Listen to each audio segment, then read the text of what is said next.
তো আমরা হচ্ছে যে এই যে রাসায়নিক কর্মমুখী যে রসায়ন রয়েছে, তো এখানে আমরা আগে বলেছি যে এটা আসলে এমসিকিউ বেসড একটা ইউনিট, এবং যে যেখানে কি আসলে সিকিউর কাজ আছে সেখানে আমি সরাসরি লিখে কাজ করাবো। তো এমসিকিউ বেসড যে জায়গাটা সেটা আমি সহায়ক এই যে রেটিনের ডাইজেস্ট যে বইটা রয়েছে সেখান থেকেই এখন পর্যন্ত দেখাচ্ছি। তো আজকে তার ধারাবাহিক ব্যাপার আমরা আজকে ইমালশনের যে ব্যবহার রয়েছে, যে আমরা কোথায় ইমালশনটা ব্যবহার করি।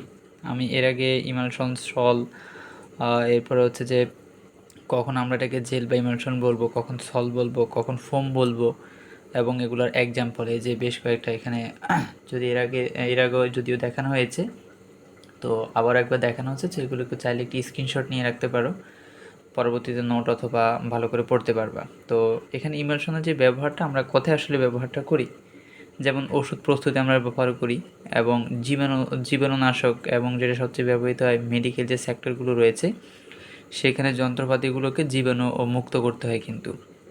এরপর হচ্ছে কাপড় পরিষ্কার করা এবং চর্বি পরিপাকে, এসব কাজে আমরা ইমালশনগুলো ব্যবহার করি। এরপর হচ্ছে কলয়ের সুস্থিতি এবং স্থায়িত্ব। যে স্থায়িত্ব, তার কারণটা কি? কারণটা হচ্ছে প্রকৃতিগতভাবে কলয়েড দ্রাবক আকর্ষী ও দ্রাবক বিকর্ষী, অর্থাৎ আকর্ষীয় হতে পারে, বিকর্ষীয় হতে পারে, দুইটাই হতে পারে। তো দ্রাবক আকর্ষী কলয়েড কোনগুলো? যেমন হচ্ছে যে স্টার্চ সল এবং স্টার্চ সল, গম, জিলেটিন, এগুলো হচ্ছে দ্রাবক আকর্ষী কলয়েড। আর এরপর হচ্ছে দ্রাবক আকর্ষী কলয়েডের স্থায়িত্বের কারণ হচ্ছে তোমার হচ্ছে তিনটা। এটা আগে এক্সাম্পলগুলো একটু বলি। দ্রাবক আকর্ষীর এক্সাম্পল হচ্ছে স্টার্চ সল, গম, জিলেটিন, এবং দ্রাবক যে বিকর্ষী রয়েছে সেটা হচ্ছে তোমার ফেরিক হাইড্রক্সাইল সল, গোল্ড সল, এবং হচ্ছে প্লাটিনাম সল। এরপর আবার রয়েছে সালফার সল। এগুলো হচ্ছে তোমার দ্রাবক বিকর্ষী, এবং দ্রাবক বিকর্ষী যে সলগুলো হয় সেগুলো হচ্ছে তোমার এগুলো হচ্ছে তোমার কম স্থায়ী। তার মানে তোমার পরীক্ষার প্রশ্ন হতে পারে নিচের কোনটি কম স্থায়ী কলয়েড, অথবা প্রশ্ন হতে পারে নিচের কোনটি দ্রাবক বিকর্ষী কলয়েড। একই প্রশ্ন। তাহলে নিচের কোনটি কম স্থায়ী কলয়েড বা নিচের কোনটি দ্রাবক বিকর্ষী কলয়েড, প্রশ্নের উত্তর কিন্তু একই, বা এমসিকিউ কোশ্চেনটা আসলে একই বোঝাচ্ছে। নিচের কোনটি দ্রাবক বিকর্ষী বা স্থায়ী কলয়েড কোনটি? বিশেষ করে এক্সাম্পলগুলো একটু ভালো করে মনে রাখবে, পরীক্ষা এক্সাম্পলটাই বেশি আসে। দ্রাবক আকর্ষী কলয়েডের স্থায়িত্বের কারণ হলো তিনটি। কয়টি? তিনটি। তো তিনটি কি কি একটু মনে রাখবা, কারণ স্থায়িত্বের কারণ নিচের কোনটি, স্থায়িত্বের কারণ নয় নিচের কোনটি, এরকম প্রশ্নটাই করা হয়। তো সেখানে হচ্ছে যে ব্রাউনীয় গতি, চার্জের উপস্থিত, এবং কণাসমূহের যে দ্রাবকায়ন, এগুলো হচ্ছে যে আমার দ্রাবক আকর্ষী কলয়েডের স্থায়িত্বের কারণ। কারণ দ্রাবক আকর্ষী মানে সেটা স্থায়ী কলয়েড, আর দ্রাবক বিকর্ষী মানে হচ্ছে সেটা অস্থায়ী কলয়েড। এক্সাম্পল এবং কারণ কি?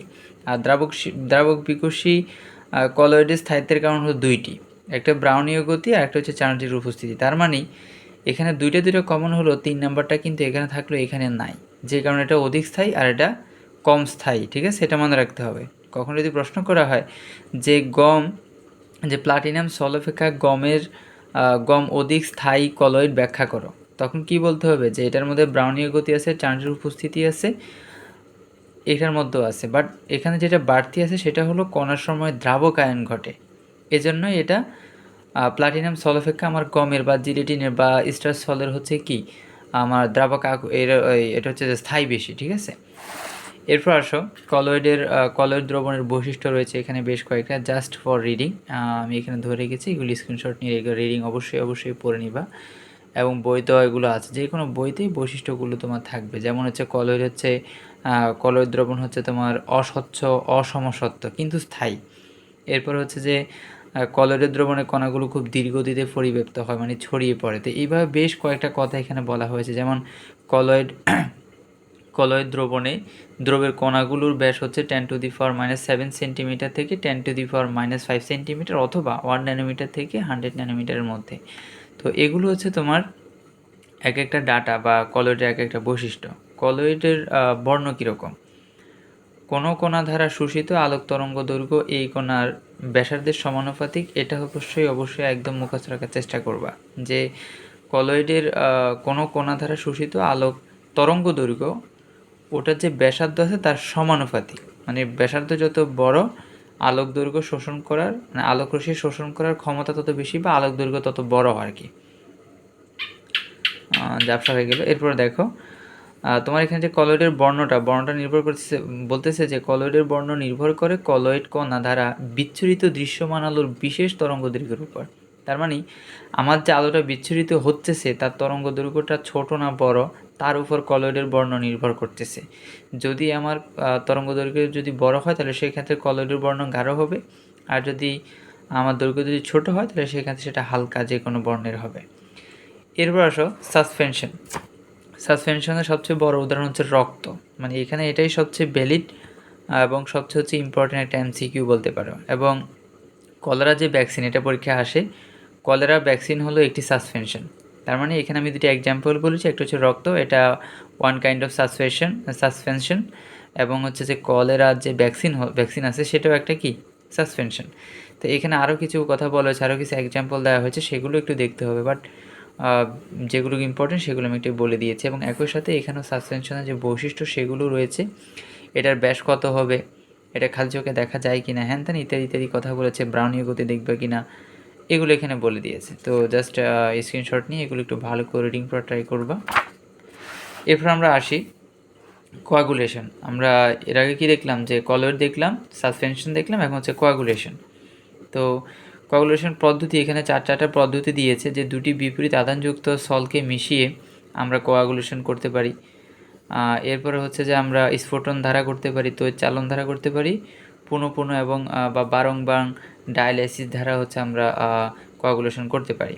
এখন আমার হচ্ছে যে এটাকে কি বলে, যে বৈশিষ্ট্যগুলো কি কলয়েডের কোয়াগুলেশনের। কলয়েড কণার বিপরীত চার্জযুক্ত ক্যাটায়ন অথবা অ্যানায়ন কোয়াগুলেন্ট রূপে কাজ করে, এবং হচ্ছে কোয়াগুলেশন ক্ষমতা আয়নের চার্জ সংখ্যার সমানুপাতিক। কোয়াগুলেশন ক্ষমতার আয়ন চার্জের সমানুপাতিক, এটা মনে রাখতে হবে।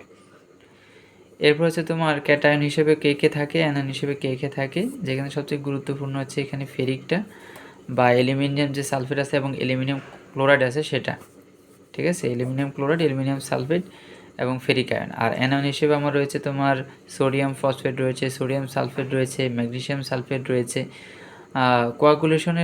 কোয়াগুলেন্টের যে চার্জ সংখ্যা এটা বৃদ্ধির সাথে সাথে কোয়াগুলেশনের যে ক্ষমতা আছে বলতে ক্ষমতা বৃদ্ধি পায়, এবং এই বৃদ্ধি পাওয়ায় এদের ব্যবহৃত যে মোল সংখ্যা সেটা হ্রাস পায়।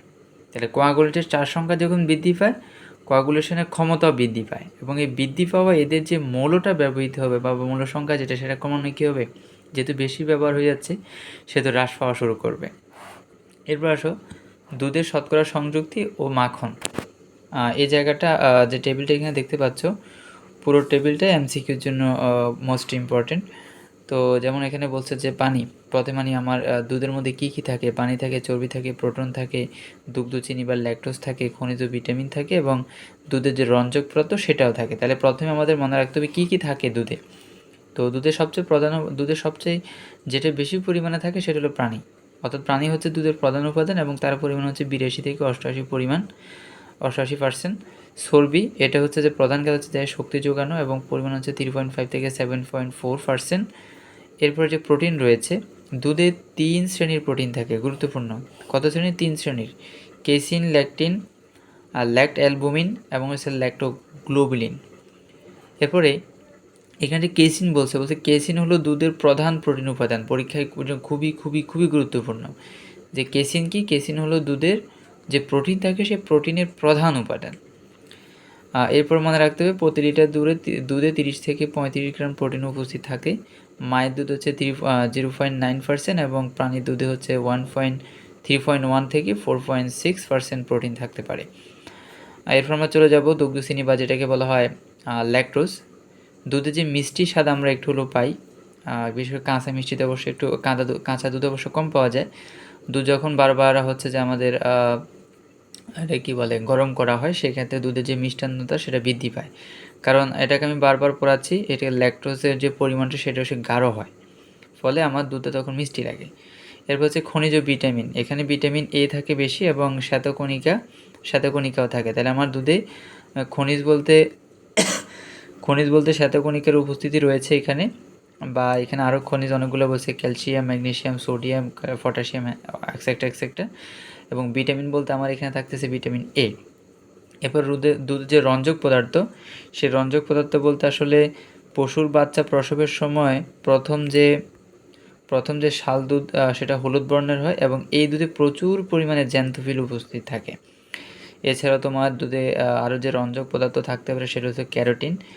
তার মানে দুধে আমরা দুই প্রকার রঞ্জক পদার্থ দেখতে পেলাম, একটা হচ্ছে ক্যারোটিন আর একটা হচ্ছে জ্যান্থোফিল। এবং একটা বাচ্চাকে যখন শাল দুধ খাওয়ানো হয়, মানে প্রথম দুধ খাওয়ানো হয় ভূপৃষ্ঠ হওয়ার পরে, সেটাকে শাল দুধ বলে এবং সেই শাল দুধে সবচেয়ে যে রঞ্জক পদার্থটা বেশি থাকে সেটা হলো জ্যান্থোফিল। আমরা চলে যাব বিভিন্ন প্রাণীর দুধের শতকরা সংযুক্তি। এটা আসলে তোমার বইতে দেখবে, এটা একটা পেজে আলোচনা করা হয়েছে। তো সেখানে খালি মানুষ আর গাভী না, অনেক প্রকার প্রাণী দিয়ে সেখানে আসলে আলোচনা করা হয়েছে কোন প্রাণীর চর্বির পরিমাণ সবচেয়ে বেশি, কোনটাতে ল্যাকটোজ সবচেয়ে বেশি, কোনটার ভিটামিন সবচেয়ে বেশি বা কোন ভিটামিন থাকে, কোনটার খাদ্য ক্যালোরি সবচেয়ে বেশি। তো মানুষের ক্ষেত্রে ল্যাকটোজের পরিমাণ হচ্ছে 7.1। এটা গুরুত্বপূর্ণ বলে এটা আমি লাল কালিতে গোল দিয়েছি এবং হচ্ছে এটা পরীক্ষায় আসে। এবং একই সাথে খাদ্য ক্যালোরির পরিমাণ হচ্ছে যে 72 কিলো ক্যালোরি পার 100 গ্রাম, মানে প্রতি 100 গ্রামের মধ্যে 52 কিলো ক্যালোরি হচ্ছে যে আমার শক্তি থাকে মানুষের দুধের মধ্যে। এরপর আসো গাভীর মধ্যে সবচেয়ে যেটা গুরুত্বপূর্ণ মনোযোগ দিয়ে শিখতে হবে সেটা হলো যে এটা যে চর্বির পরিমাণটা বা প্রোটিনের যে পরিমাণটা, এটা হচ্ছে 3.2।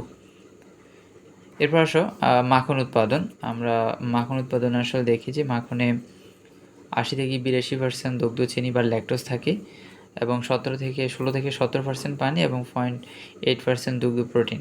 এছাড়া রয়েছে 1 থেকে 2% সোডিয়াম ক্লোরাইড প্রিজারভেটিভ রূপে মিশ্রিত থাকে। মাখন ভিটামিন এ উৎকৃষ্ট উৎস। মাখন ভিটামিন এ এর সবচেয়ে ভালো উৎস বলতে পারো। আমরা একটু আগে দেখলাম যে আমাদের যে দুধ ছিল, দুধেও কিন্তু ভিটামিন কোনটা থাকে, এ থাকে।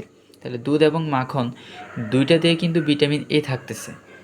প্রতি 100 গ্রাম মানে প্রতি 100 গ্রাম মাখনের মধ্যে 3000 থেকে 4000 আইইউ পরিমাণ। তোমার আইইউর পূর্ণরূপটা একটু দেখে নেবে, এই মুহূর্তে আমার মনে আসতেছে না, এটার পূর্ণরূপটা জানার চেষ্টা করবা। ইউতে অবশ্যই ইউনিট, বাট আই থেকে একটু দেখবা। এটাতে এই পরিমাণ হচ্ছে যে ভিটামিন এ থাকে। মাখনের শতভাগ মাখনের খাদ্যমান হচ্ছে তোমার বা শক্তির যে মান সেটা হলো 730 কিলো ক্যালোরি। দুধ বা গাজনকৃত ক্রিম থেকে কার্নিং পদ্ধতিতে এটি তৈরি করা হয়, মানে মাখন তৈরি হয়। তার মানে দুধ বা গাজনকৃত যে ক্রিম থাকে সেখান থেকে আমরা মাখন তৈরি করি। তার এই জন্যই আসলে দুধ এবং মাখনের কিন্তু ভিটামিনটা আসলে এই হয়, ঠিক আছে। এরপরে তোমার এখানে চলে যাবে পাস্তরায়ন। পাস্তরায়ন দুই পদ্ধতিতে করা হয়, একটা হোল্ডার পদ্ধতি আর হচ্ছে তোমার এসটি পদ্ধতি, মানে high temperature short temperature process. একবার গরম, একবার বেশি তাপমাত্রাতে, একবার কম তাপমাত্রা দেওয়া, এর মাধ্যমে মানে এই প্রসেসটাকে বলা হয় পাস্তুরায়ন। এরপর হচ্ছে দুধের হচ্ছে যে স্টেরিলাইজেশন। এটার মানে হচ্ছে দুধকে ছাঁকন এবং বোতলে আবদ্ধ করা এবং সেটাকে 100°C তাপমাত্রায় 25 মিনিট হচ্ছে ওয়াটার বাথ মানে একটা গরম পানির মধ্যে বোতলে ভর্তি করে রেখে দেওয়া আর কি, সেটা হচ্ছে ওয়াটার বাথ।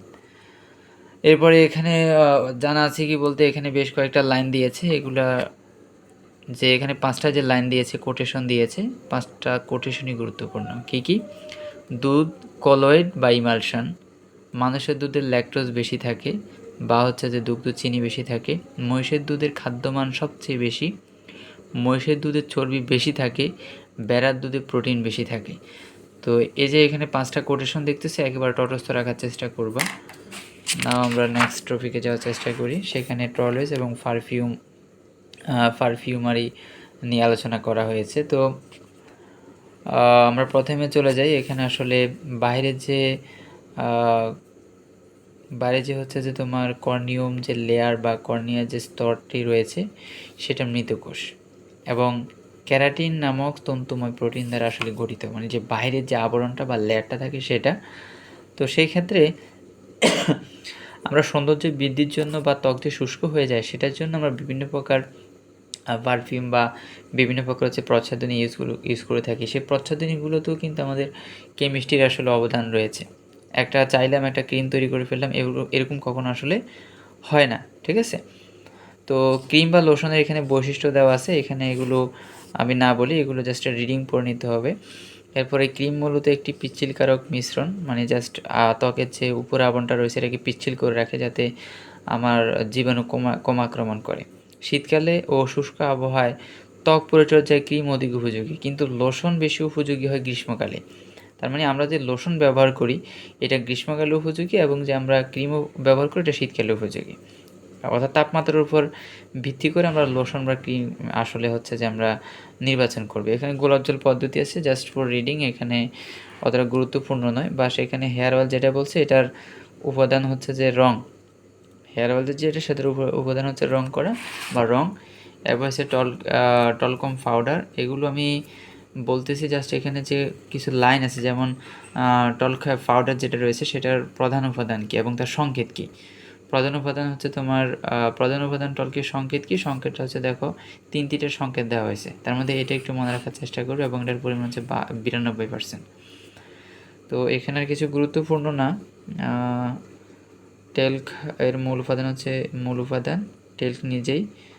বেবি পাউডারের মূল উপাদান হচ্ছে টেল্ক, এবং সেটা পিচ্ছিলকারক বা গামরোধক হিসেবে কাজ করে। এরপর হচ্ছে যে এটার আরও কী কী উপাদান আছে সেগুলো একটু দেখবা। তার মধ্যে 3 নম্বরে যেটা আছে বোরিক অ্যাসিড পাউডার, সেটা হচ্ছে কাজ হচ্ছে যে তোমার ডায়াপার রাস্ট দূর করে, এটা একটু জানার চেষ্টা করবা। এরপর তোমার আছে যে স্নো বা ভ্যানিশিং ক্রিম, এটা হলো আসলে ভ্যানিশিং ক্রিম হলো তেল ফানি ইমালশন, অর্থাৎ অয়েল ইন ওয়াটার। মনে রাখতে হবে oil in water, not water in oil, water in oil. আমি water in oil and oil in water দুইটা নিয়ে হচ্ছে যে আলাদাভাবে আগামী ক্লাসে বলার চেষ্টা করবো। আজকে এই পর্যন্তই থাক। এবং এখানে কিন্তু অনেকগুলো টপিক আসলে আলোচনা করে ফেলেছি। বইগুলোতে যখন দেখতে যাবো অবশ্যই 2-3 দিন সময় লাগবে, এবং সেই 2-3 দিন অবশ্যই বের করে দিতে হবে, ঠিক আছে? তো আজকে এই পর্যন্তই থাকলো। বইটা একটু ভালো করে ফোকাস করে পড়তে থাকো, এবং যতটুকু পড়ানো হয় বা যতটুকু পড়ানো হচ্ছে ততটুকু যে কোনো সহায়ক বই থেকে এমসিকিউগুলো সহ একটু পড়ার চেষ্টা করবা। এতে করে যে আমি যে পাঠটুকু তুমি পড়তেছো সেটা হলো কি এমসিকিউ প্রশ্নের উত্তর করতে পারতেছো কি না সেটা আসলে ক্লিয়ার হয়ে যাবে। তো আজকে এই পর্যন্তই থাকলো।